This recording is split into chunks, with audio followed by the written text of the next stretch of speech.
எடுத்துலாம் போட்டு என்னடா இப்படி இருக்கு இந்த இடம்? மனு கொடுத்தோம், கலெக்டரை பார்த்தோம், எல்லாமே பண்ணோம்.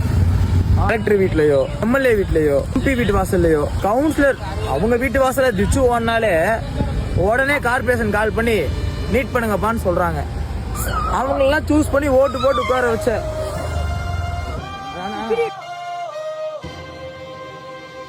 கவர்மெண்ட் ஆபீசர்ஸ் வீட்டு வாசல்லையோ இல்ல அவங்க ஏரியாலயோ ரோட்ல இந்த மாதிரி இருந்துச்சுன்னா என்ன பண்ணுவாங்க? ஏன் ஓட்டு போட்டு நமக்கு மட்டும் இந்த நிலைமை எப்பவுமே ரோடு கடிச்சு, அதாவது உங்களுக்கு பாக்குறப்ப ஏதோ நடந்து போற வழி மாதிரி இருக்கு, அது வழி கிடையாது. இப்பதான் ஒரு நாய் உள்ள விழுந்துச்சு.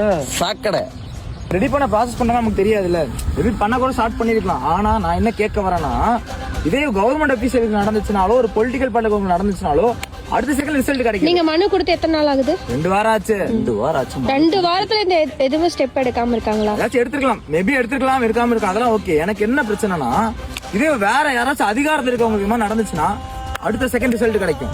உட்கார வச்சா நம்ம இருக்கோம்ல, நமக்கு ஒரு பிரச்சனைனா சாகணும், கலெக்டர் ஆபீஸ் வாசல்ல போய் நிக்கணும், மனு கொடுக்கணும், சாகணும், அழுகணும். நம்மளோட உரிமையை வாங்கறதுக்கு இவங்க கிட்ட பிச்சை எடுக்கிற மாதிரி பிச்சை எடுக்க வேண்டிய நிலைமையில நம்ம உட்கார வச்சிருக்காங்க. ஏன் டாக்ஸும் கட்டணும், அந்த டாக்ஸ் தரக்கு நாங்க பிச்சை எடுக்கணும். ரோட் டாக்ஸ் பாருங்க, ரோட் டாக்ஸ், ரோட்டை பாருங்க, திருப்பி கேட்டபடியே இதுதான் ரோட் டாக்ஸ். நம்ம ஃபேமிலி இருக்கு, இந்த இங்க குப்பை இருக்கு, சாக்கடை இருக்கு, இந்த அங்க குப்பை இருக்கு, அவங்க வீட்டுக்குள்ள காய்ச்சல் இருக்கு, உடம்பு சரியில்லாம போயிடும்.